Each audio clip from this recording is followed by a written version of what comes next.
Subscribe now and press the bell icon. Never miss an update.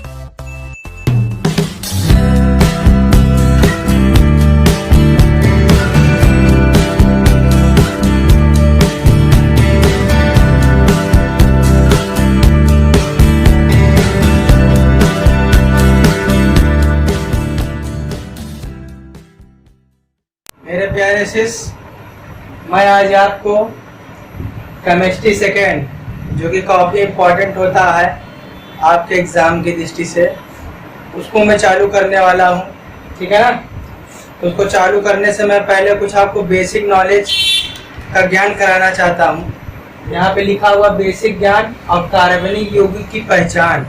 यदि आपको basic ज्ञान रहेगा तभी आप कार्बनिक यौगिक की पहचान कर पाएंगे। कार्बनिक यौगिक की पहचान का मतलब, कोई अगर मैं एक फार्मूला दे दूं CH3OH या C2H5OH, आप बताइए क्या है ये जो मैं बोला हूँ, तो अब आप नहीं बता पाएंगे। क्यों? क्योंकि जब मैं आपको बेसिक नॉलेज या ज्ञान नहीं करवाऊंगा तब तक आप नहीं बता पाएंगे। ठीक है ना। तो आपको बेसिक ज्ञान यहाँ पे कराना बहुत ही ज़रूरी है। ठीक है।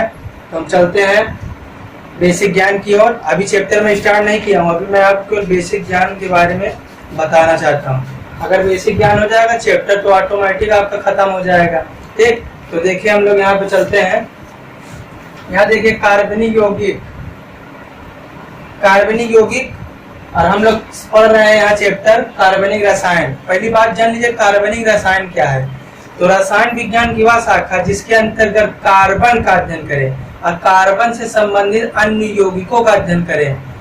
ठीक है ना, उसे बोलते हैं कार्बनिक रसायन। तो रसायन विज्ञान की वह शाखा जिसके अंतर्गत कार्बन और कार्बन से संबंधित अन्य कार्बनिक यौगिक का अध्ययन करें, हम लोग बोलते हैं उसे कार्बनिक रसायन।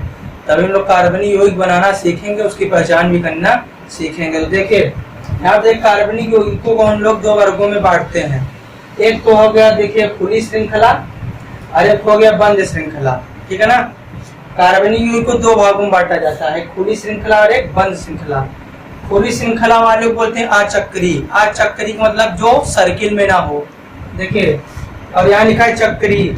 चक्री का मतलब ऐसे होता है सर्किल में, चक्री का मतलब सर्किल में होता है।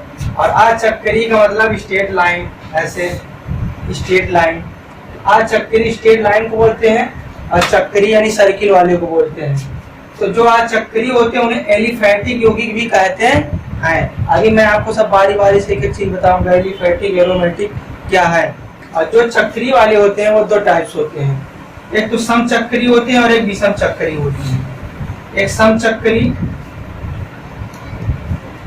और एक विषम चक्री। ठीक। समचक्री विषम चक्री। समचक्री में दो भाग आते हैं, एक एरोमेटिक और एक एलिसाइक्लिक। एरोमेटिक क्या पहले जान लीजिए। ठीक है ना। पहले एरोमेटिक्स पहले आप जान लीजिए समचक्री यौगिक किसे कहते हैं। ठीक। तो समचक्री यौगिक बंद श्रृंखला का ये प्रकार होता है। ये दो टाइप्स होता है, एक एरोमेटिक और एलिसाइक्लिक। तो समचक्री यौगिक उसे कहते हैं जिसके चक्र में केवल कार्बन मौजूद हो। जिसके चक्र में केवल कार्बन मौजूद हो उसे हम बोलते हैं समचक्री यौगिक। और समचक्री यौगिक में एरोमेटिक एलिसाइक्लिक दोनों आते हैं। और एग्जाम्पल की बात करें तो यहाँ पे बेंजीन सबसे अच्छा उदाहरण है। बेंजीन हम ले लें, ये बेंजीन का सूत्र लिखा है। ठीक। अब बेंजीन में आप क्या देख रहे हैं, केवल कार्बन मौजूद है। हाइड्रोजन तो सभी में कॉमन ही होता है, बिना हाइड्रोजन के कार्बनिक यौगिक अधूरा है। बिना हाइड्रोजन के कार्बनिक यौगिक अधूरा है। हाइड्रोजन सभी में मौजूद रहेगा। ठीक है ना। इसलिए हाइड्रोजन को सर्वोत्तम परी माना गया है पूरे केमिस्ट्री में। ठीक। तो यहाँ पे जो है कार्बन 6 है और हाइड्रोजन 6, ये बेंजीन का सूत्र है। तो आप यहाँ बेंजीन का अगर स्ट्रक्चर देखें तो चक्री टाइप से कुछ बनता है। तो मैं यहाँ इसका स्ट्रक्चर बना कर दिखा देता हूँ। ये देखिए कार्बन कितना है, 6, 2, 3, 4, 5, 6 और हाइड्रोजन कितना है, 6। तो यहाँ पे हाइड्रोजन को हम लोग ऐड कर देते हैं 1, 2, 3, 4, 5, 6। ठीक है। 6 कार्बन 6 हाइड्रोजन। अब यहाँ से हम लोग पहले इसको सिंगल बॉन्ड से सभी को ऐड कर देते हैं इस प्रकार से। अब इसकी संयोजकता हम लोग पूरी करते हैं कार्बन की। तो यहाँ देखिए कार्बन की संयोजकता कितनी है, 1, 2 और हाइड्रोजन को मिला के 3। तो यहाँ पे डबल बॉन्ड लगा दीजिए, कार्बन की संयोजकता हो गई 4। अब यहाँ देखिए कार्बन संयोजकता इस वाले की 4 है, तो देखिए 2 डबल बॉन्ड और एक हाइड्रोजन 3 और एक सिंगल बॉन्ड 4, तो आप बोलेंगे 4 है। अब यहाँ पे देखिए इस वाले कार्बन की संयोजकता 4 है, तो बोलेंगे हाइड्रोजन हो गया और 2 सिंगल बॉन्ड हो गए, तो यहाँ 3 ही हो रहा है। तो हम क्या करें, एक में यहाँ जो है डबल बॉन्ड लगा दिया, देखिए 2 1 3 और 1 4 हो गया। अब इसमें देखिए क्या इस वाले कार्बन की संयोजकता 4 हो रही है, तो ऑटोमेटिक हो रही है। देखिए दो यहाँ से हो गई बॉन्ड द्वारा और एक हाइड्रोजन द्वारा हो गई और एक यहाँ सिंगल बॉन्ड द्वारा हो गई, तो 4 हो गई। अब इस वाले चक्करी के 4 हो रही है, तो यहाँ पे नहीं हो रही है क्योंकि हाइड्रोजन 1 हो गया और एक सिंगल बॉन्ड यानी 3 हो गए। यहाँ डबल बॉन्ड लगा दीजिए, तो क्या हो गया, ये बेंजीन का स्ट्रक्चर हो गया, बेंजीन की संरचना। इस संरचना को बोलते हैं केकुले संरचना, केकुले, क्योंकि केकुले एक वैज्ञानिक थे, उन्होंने इस संरचना को बनाया था। और केकुले ने ही बताया कि बेंजीन में 3 स्थितियां होती हैं, बेंजीन में 3 स्थितियां, और 3 स्थितियां कौन कौन सी हैं,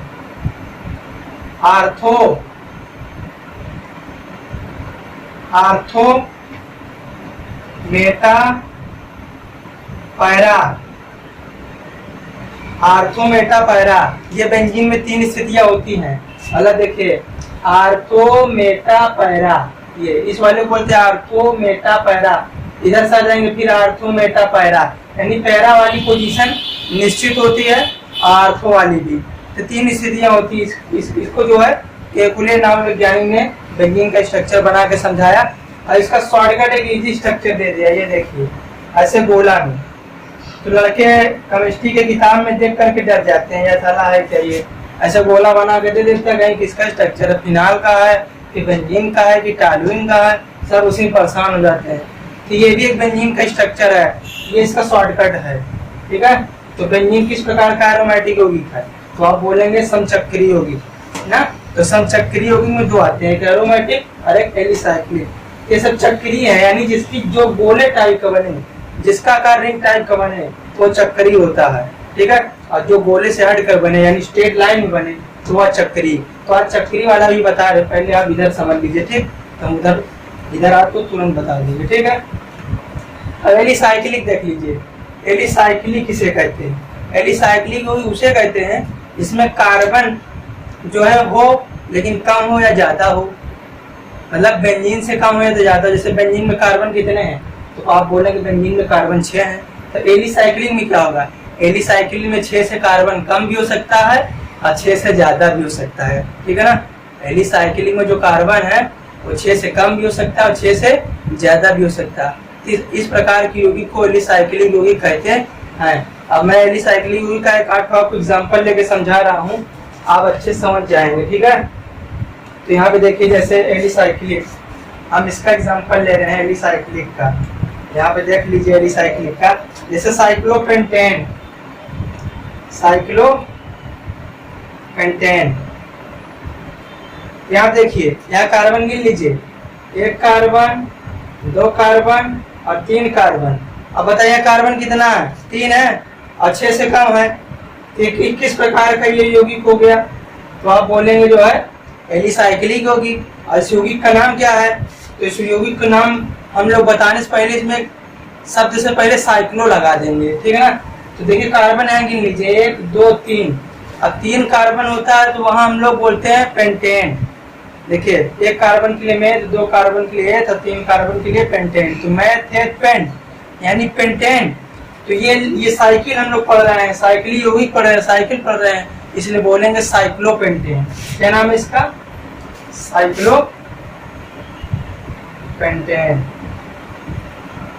इसका नाम है साइक्लोपेंटेन, इस यौगिक का नाम है, ठीक है ना, साइक्लोपेंटेन। समझ में, इस तरीके से हम लोग और भी उदाहरण दे सकते हैं आपको। अभी रुकिए आपको और अच्छा उदाहरण बताते हैं, ठीक है। अभी तो केवल बेसिक ज्ञान चल रहा है आपके लिए। और एग्जांपल ले लीजिए, दूसरा एग्जांपल साइक्लिक यौगिक का दूसरा एग्जांपल ले लीजिए, ठीक। दूसरा एग्जांपल मैं दे रहा हूँ CH2 CH2 CH2 CH2 CH2 और एक इससे CH2।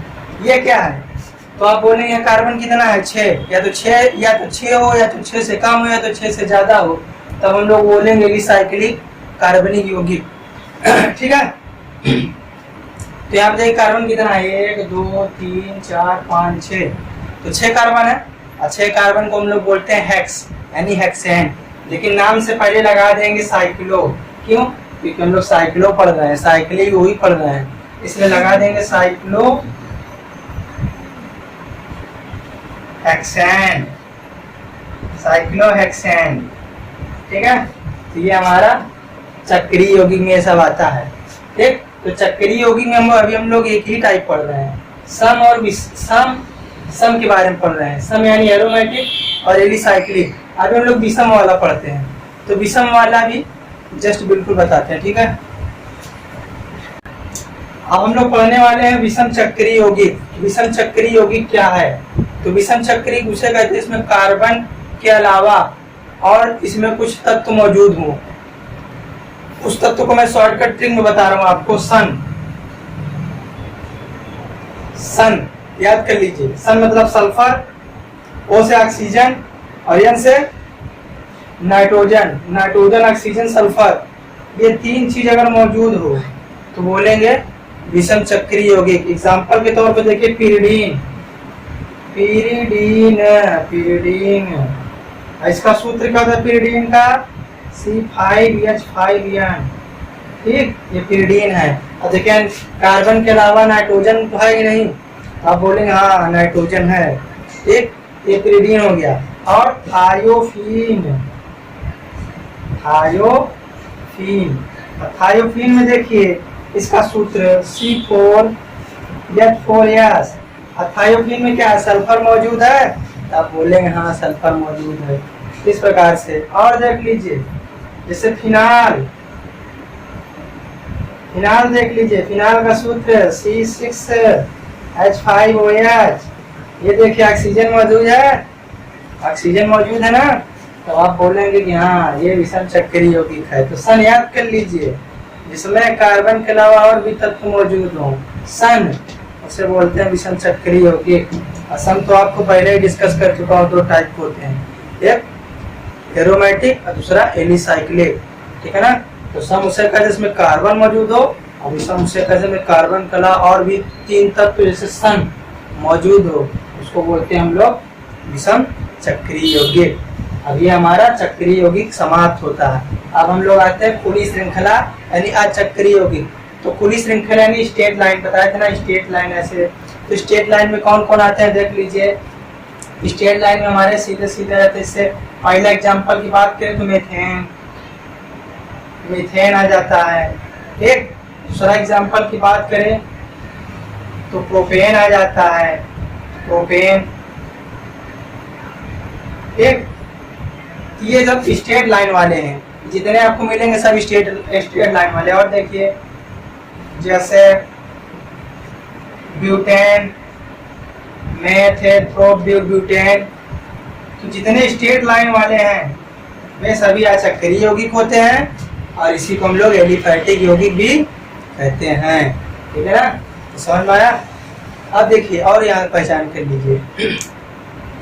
अब अचक्रीय यौगिक में भी 2 प्रकार से होते हैं, और इसमें मैं आपको बता रहा हूँ, एक संतृप्त एक असंतृप्त। एक संतृप्त यौगिक और एक असंतृप्त यौगिक। तो अचक्रीय में भी 2 आते हैं, एक संतृप्त और दूसरा असंतृप्त। तो संतृप्त किसे कहते हैं? संतृप्त यौगिक उसे कहते हैं जिनमें केवल एकल बंध उपस्थित हो, उसे संतृप्त कहते हैं। ये जितने एग्जाम्पल लिखे हैं सिंगल बॉन्ड वाला यानी एकल बंध वाला, ये सभी क्या है? ये सभी संतृप्त यौगिक में लिखा हूँ। और असंतृप्त यौगिक इसमें सिंगल बॉन्ड के अलावा डबल या द्विक बंध हो या त्रिक बंध हो, उसको बोलेंगे हम लोग असंतृप्त यौगिक। असंतृप्त यौगिक में जैसे देख लीजिए, जैसे यहाँ CH2 डबल बॉन्ड CH2, तो मेथेन, ये किसका फार्मूला? इथिलीन का फार्मूला, एथिलीन। अब देखिए यहाँ डबल बॉन्ड है, ठीक, तो सिंगल बॉन्ड के अलावा डबल बॉन्ड भी हो, जैसे एसिटिलीन,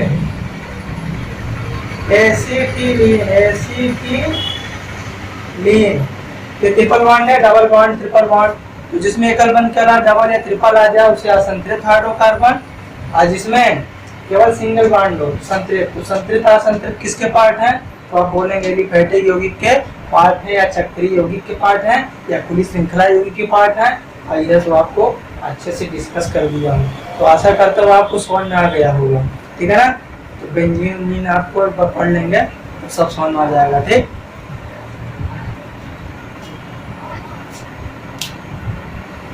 दोस्तों अब हमारी अगली हेडिंग है क्रियात्मक समूह। क्रियात्मक समूह किसे कहते हैं, ठीक है ना। यहाँ सब आपको किताबी ज्ञान नहीं पढ़ा जाएगा, आपको सब समझा कर पढ़ा जाएगा, ठीक है।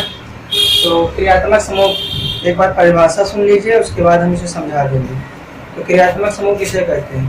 तो किसी कार्बनिक यौगिक में ऐसा समूह या मूलक, किसी कार्बनिक यौगिक में उपस्थित ऐसा समूह या मूलक जो उस कार्बनिक यौगिक के भौतिक तथा रासायनिक गुण के उत्तरदायी होते हैं, यानी उत्तर देने के लिए प्रेरित होते हैं, उसी को बोलते हैं क्रियात्मक समूह। एग्जाम्पल देखिए यहाँ पे,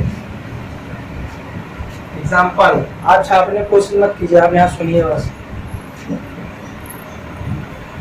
जैसे बात करें मेथिल क्लोराइड, इसका नाम है मेथिल क्लोराइड, मेथिल क्लोराइड। तो मेथिल क्लोराइड की बात करें तो यहाँ ये क्या है? क्लोरीन, यही है क्रियात्मक समूह। क्या है? क्रियात्मक समूह। दूसरा अगर हम बात करें मेथिल अल्कोहल, OH क्या है? क्रियात्मक समूह, ठीक। और जैसे अगर हम लोग C2H5 OH की बात करें, ये मेथिल अल्कोहल है, ये एथिल अल्कोहल है, तो ये भी क्या है? क्रियात्मक समूह। अगर हम बात करें एसिटिक अम्ल की, एसिटिक अम्ल में COH क्या है? क्रियात्मक समूह। अगर हम बात करें एसिटिल्डिहाइड की, एसिटिहाइड में CHO क्या है? क्रियात्मक समूह। तो ये जितने आप देख रहे हैं ये सभी क्रियात्मक समूह है। हमारी अगली हेडिंग है अब एल्किल मूलक। एल्किल मूलक, एल्किल मूलक क्या है? एल्किल मूलक किसे कहते हैं? एल्किल मूलक ये जो आप देख रहे हैं, ये यहाँ पे ये और ये, यही सब एल्किल मूलक कहलाते हैं। जैसे CH3, दूसरा C2H5, तीसरा CH3, CH2, जितना आप देख रहे हैं ये सभी क्या है? सभी एल्किल मूलक है। सभी क्या है? एल्किल मूलक है। इसका नाम है मेथिल, इसका नाम है एथिल, इसका नाम है प्रोपिल, ठीक। ये सभी हमारे क्या है? एल्किल मूलक हैं। अरे ये जो यहाँ देख रहे हैं क्रियात्मक समूह, जैसे क्लोरो, ब्रोमो, आइडो, यहाँ लिख दे रहा हूँ, क्लोरो, ब्रोमो, आइडो,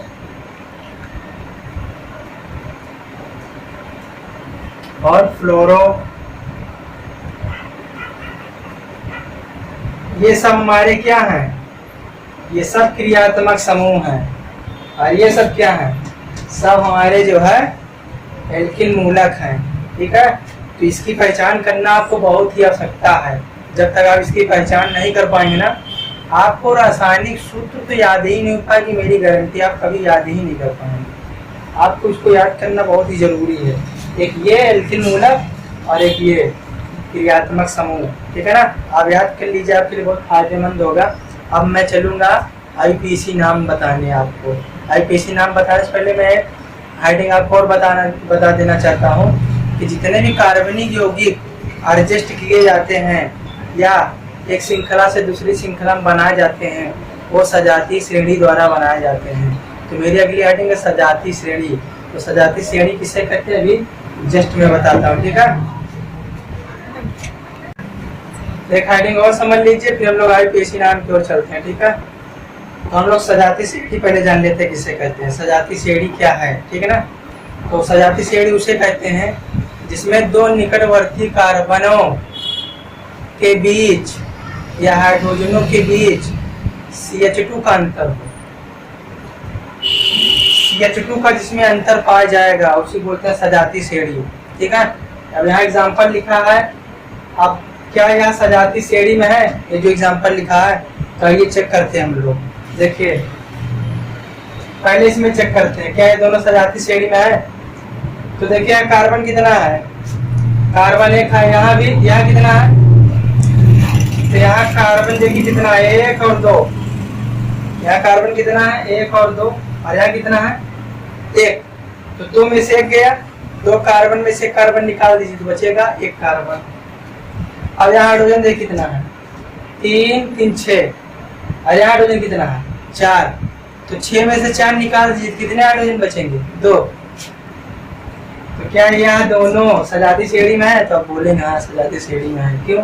क्योंकि इसमें CH2 का अंतर है, उन दोनों में, निकटवर्ती सदस्यों में CH2 का अंतर है। अब आइए इन दोनों को चेक करते हैं, क्या ये दोनों सजाती श्रेणी में है? तो चलिए गिन लेते हैं कार्बन। यहाँ देखिए कार्बन 1 2 3, और यहाँ कितने कार्बन, 1 2, तो 3 में से 2 गया, तो बोलेंगे कार्बन बच गया। यहाँ देखिए 3 3 6 6 2 8, 8 हाइड्रोजन, और यहाँ 3 3 6 8 में 6 गया, 2 हाइड्रोजन। तो आप आसानी से कह देंगे हाँ इसमें CH2 का अंतर मिल रहा है, इसलिए क्या सजाती श्रेणी में है। ठीक है ना, समझ में आया होगा। अगर समझ में आ रहा है तो आप लाइक सब्सक्राइब शेयर करिए। मैं आप ही के लिए मेहनत कर रहा हूँ, किसी अरे गहरे खानदानी कानूनी नमक हलाल के लिए यहाँ पे हम मेहनत नहीं कर रहे हैं। ठीक है, अब हम लोग चलते हैं IUPAC नाम पढ़ते हैं, ये काफी इम्पोर्टेंट है। इसको नहीं पढ़ेंगे तो आपको कार्बनिक रसायन बिल्कुल नहीं आने वाला है, ये तो मेरी गारंटी है। IUPAC का फुल फॉर्म नाम जान लीजिए आप,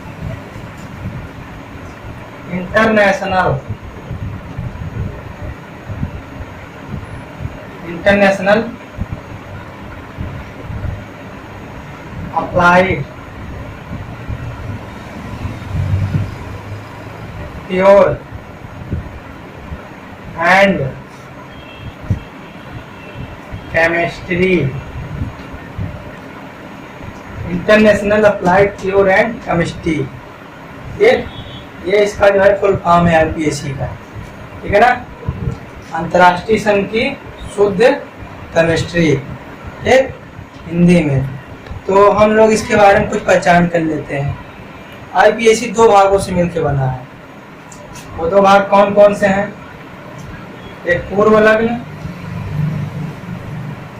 और दूसरा भाग अनुलग्न।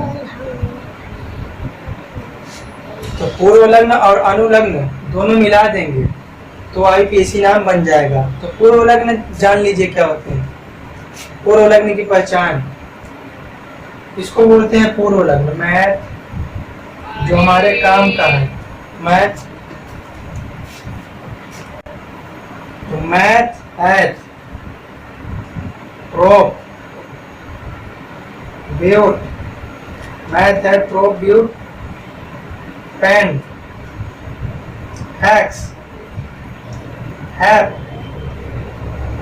हाफ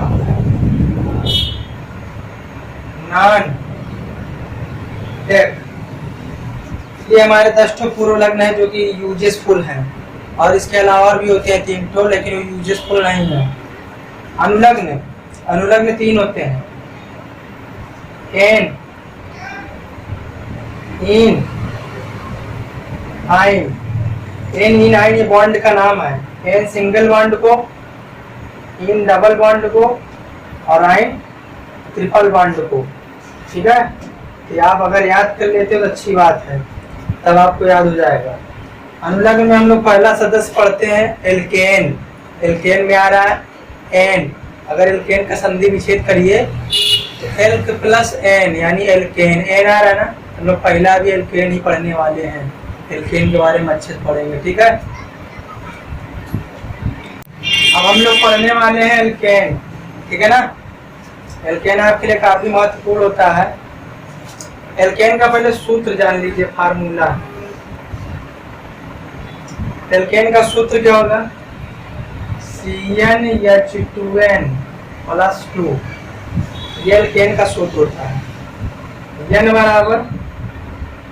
बराबर यहाँ क्या है, 1 2 3 4 डॉट डॉट एन बराबर, ठीक। ये सूत्र होता है एल्केन का, ठीक। अब एग्जांपल ले लें, अगर एल्केन के सदस्य, एल्केन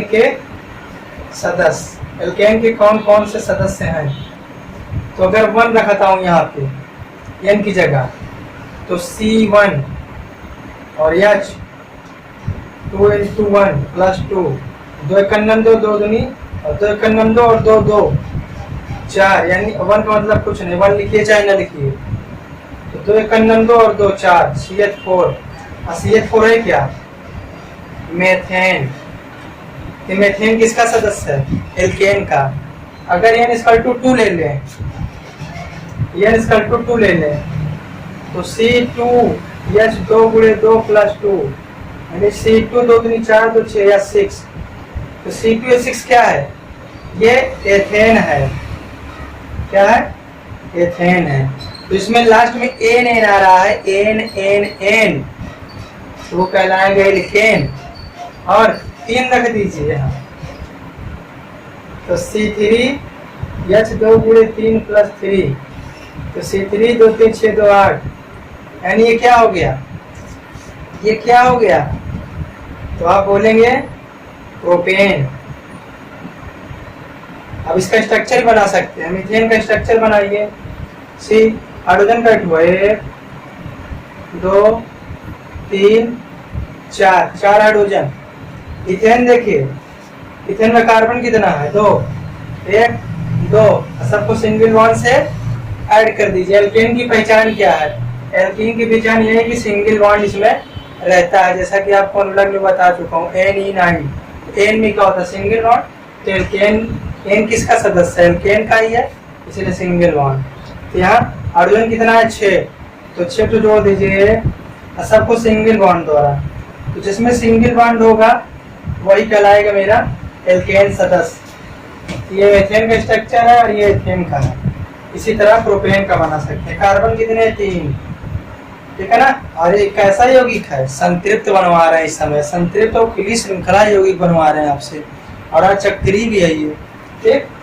और यहाँ हाइड्रोजन कितना है, 8, तो सबको सिंगल बॉन्ड से जोड़ दीजिए। और जोड़ते क्यों है, कार्बन की संयोजकता को पूरी करने के लिए हम लोग यहाँ जोड़ते हैं। कार्बन संयोजकता होती कितनी है, 4, देख लीजिए यहाँ देखिए, मेथेन के देखिए तो 4 बॉन्ड से जुड़ा है, 1 2 3 4 सभी एकल बॉन्ड, इसलिए कार्बन संयोजकता 4 हो गई। यहाँ देखिए कार्बन संयोजकता क्या कंप्लीट है, तो यहाँ देख लीजिए, 1 single bond, 2 single bond, 3 single bond और 4 सिंगल बॉन्ड, आई कंप्लीट है। इसी प्रकार अगले वाले की कंप्लीट है। इस प्रकार से इसकी श्रृंखला जो है एल्केन की बनती जाती है, ठीक। अब हम लोग IUPAC नाम पढ़ने वाले हैं, ठीक है, एल्केन का। जैसे आपके सामने कुछ यहाँ दे दिया एग्जांपल, इसका IUPAC नेम बताइए। और एग्जांपल,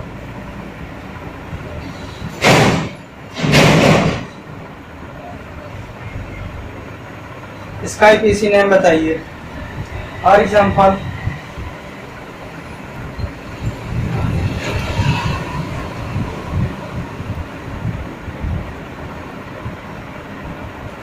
इसका IUPAC नेम बताइए। तीनों क्वेश्चन का कैसे बताएंगे, तो हम लोग पहले क्या करते हैं, कार्बन गिनते हैं, ठीक है ना। तो कार्बन कितने यहाँ पे, 1 2 3 4, और 4 कार्बन के लिए मैं आपको बता चुका हूँ। देखिए आपको अभी पूर्व लग्न लिखवाए थे ना, पूर्व लग्न, देखिए मेथ एथ प्रोप ब्यूट, 4 पे क्या रहा है, ब्यूट आ रहा है, जो आपको अभी पूर्व लग्न लिखवाए थे 10 ठो, मेथ एथ प्रोप ब्यूट, तो 4 कार्बन पे क्या रहा है, ब्यूट। अपना सभी में कौन सा बंद है देख लीजिए, सभी में यहाँ पे देख रहे एकल बंद है, यानी सिंगल बॉन्ड है सभी में। तो सिंगल बॉन्ड के लिए क्या बताए थे, एन, और डबल बॉन्ड के लिए इन, और ट्रिपल बॉन्ड के लिए आइन। तो सिंगल बॉन्ड इसलिए है। अभी संधि विच्छेद हो गया, इसका संधि विशेष कर दीजिए, हो जाएगा ब्यूटेन। क्या हो गया, ब्यूटेन। इसी तरह अगला देख लीजिए, मेथेट्रोब्यूटेन एंड प्लस सभी में कौन सा बॉन्ड है, एंड, मिला के क्या हो गया, पेंटेन। ये वाला देख लीजिए, मेथेट्रोब्यूटेन हेक्स, 6 है तो 6 कार्बन के लिए हेक्स, प्लस सभी में कौन सा बॉन्ड है, सिंगल, तो एन, तो क्या जाएगा, हेक्सेन। देखिए सरल ही होता है लेकिन कुछ चीजें आपको याद है। आप कुछ अलग टाइप का आईपीएसी नाम देख लीजिए, वो तो भी बेसिक था, ठीक है ना, वो केवल हाई स्कूल तक ही सीमित था। आप थोड़ा ऊपर लेवल पे आ जाइए, आप इंटर में पढ़ रहे हैं।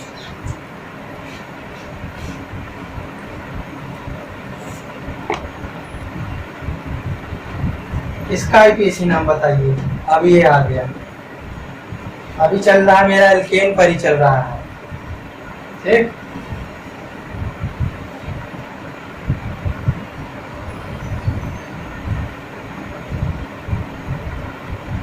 इसका आईपीएसी नाम बताइए। अब कैसे बताएंगे, देखिए इसके लिए हम लोग नियम याद कर लें। पहली बात तो आपको ये जो यहाँ लटका हुआ भाग दिख रहा है नीचे, इसकी आपको पहचान होनी चाहिए, दोनों है क्या। ये मैं आपको पहचान पिछले भी करवा चुका हूँ हाइडिंग में। ये जो दिखा है CH3, इसको मैं बोलता हूँ एल्किल मूलक। क्या बोलता हूँ, एल्किल मूलक। और जो दिख रहा है Cl, ये क्रियात्मक समूह है। ये आपको याद होना चाहिए, एल्किल मूलक और क्रियात्मक समूह आपको दोनों याद होना चाहिए, तभी आप जो इसको बना पाएंगे, नहीं तो नहीं बना पाएंगे। तो इस तरह जब आ जाए तो हम लोग क्या करते हैं, इसको देखते हैं एल्किल मूलक को, एक इधर से नजदीक पड़ता है, मतलब दाएं साइड से नजदीक पड़ता है कि बाएं साइड से। तो नंबरिंग करके देख लेते हैं, 1 2 3 4, हम बाएं साइड से नंबरिंग कर लिए, इधर से 2 पे पड़ रहा है। एल्किल मूलक कितने पड़ रहा है, 2 से। अगर दाएं साइड से नंबरिंग करें 2 3 4, तो इधर से कितने पड़ रहा है, 3 से पड़ रहा है। तो आप बोलेंगे कि जिधर से पास पड़ेगा तो हमें तो उधर ही जाना चाहिए, जिधर देर में हमें ज़्यादा टाइम लग रहा है, नहीं उधर तो नहीं जाना चाहिए। तो हम लोग इधर से तो नहीं आ पाएंगे, तो हमें जाना किधर से चाहिए, तो हमें ऐसे जाना चाहिए ना। तो यहाँ देखिए एल्किल मूलक कितने पड़ रहा है, 2 नंबर पड़ रहा है। तो यहाँ लिखिए 2, इस मूलक का नाम क्या लिखवा चुके हैं, मेथिल। अब बोलेंगे 3 मेथिल क्यों नहीं लिखे, क्योंकि जिधर से जो नजदीक पड़ता है उधर ही वाला लेते हैं, और जिधर से जो जितना लंबा पड़ता है उधर वाला नहीं लेते, नजदीक वाला लेते हैं, ठीक। तो 2 मेथिल ब्यूटेन, ये हुआ इसका आईपीएसी नाम, ठीक। अब ये वाला आ जाइए, इसमें फिर नंबरिंग करिए, भले क्रियात्मक समूह ही क्यों ना हो, नंबरिंग करना अनिवार्य है। तो किधर से पास पड़ेगा, तो आप बोलेंगे इधर से नंबरिंग कर देंगे 1 2 3 4, तो इधर ही साथ पास पड़ जाएगा। और इधर से अगर नंबरिंग करेंगे 1 2 3 4, तो इधर से तो यार बहुत दूर पड़ रहा है, 3 पड़ रहा है, इधर से 2 पड़ रहा है, तो हमारा राइट साइड इधर ही पड़ेगा, इधर से गलत। आपको सामान लेने जाना है, जिधर रास्ता शॉर्टकट पड़ेगा उधर ही जाएंगे ना जल्दी, और लंबे रास्ते से सामान लेने जाएंगे नहीं। तो वही चीज इसमें होता है, जिधर की नंबरिंग इधर पास पड़ती है उधर ही को काउंट कर लेते हैं, और जो लंबी नंबरिंग होती है उसको छोड़ देते हैं, क्रॉस कर देते हैं। यहाँ हो जाएगा 2, और इसको पढ़ते क्या, 2 पे पड़ रहा है क्रियात्मक समूह, इसका नाम मैं लिखवा चुका हूँ क्लोरो, 2 क्लोरो मेथेट्रोब्यूटेन। ये हो गया इसका आईपीएसी नाम। इस तरीके से ऐसे बनाया जाता है, ठीक है। अब कुछ नोट पॉइंट यहाँ पे नोट कर लीजिए। जैसे 2 को हम लोग पढ़ते हैं डाई, 3 को ट्राई, 4 को टेट्रा, 5 को पेंटा, 6 को हेक्सा। ये इतने महत्वपूर्ण है, ठीक। अब इनका यूज मैं दिखाता हूँ कहाँ पे होगा। तो देखिए CH3 CH CH3 CH3 CH3।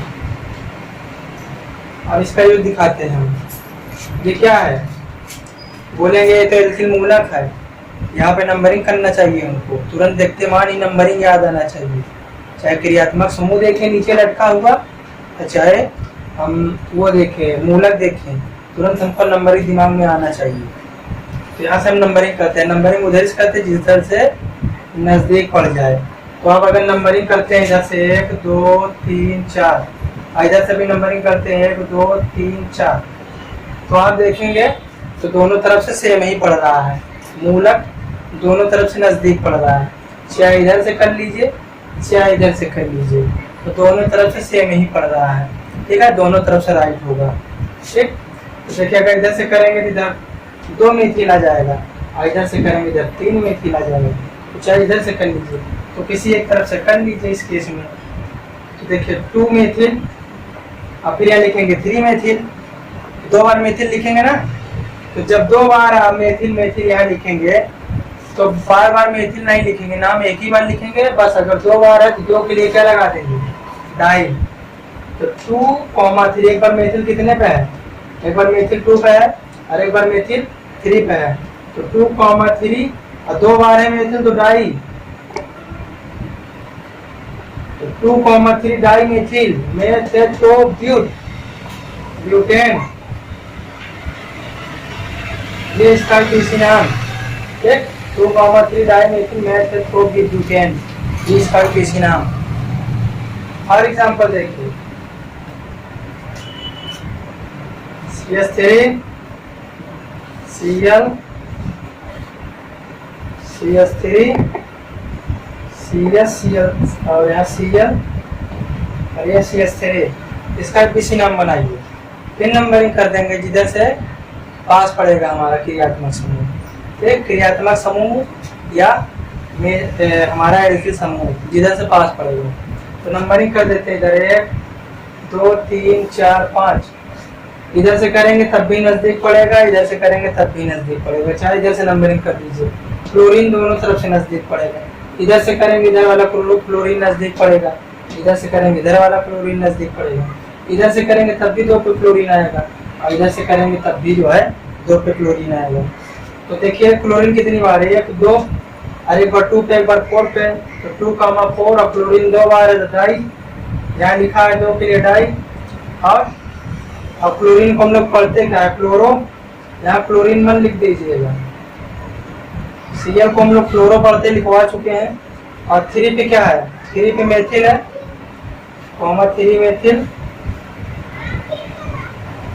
अब मेथेट्रोब्यूटेन, कार्बन गिन लीजिए, मेथेट्रोब्यूटेन पेंटेन। ये हो जाएगा इसका एसिड नाम। और देख लीजिए एग्जाम्पल यहाँ पे, जैसे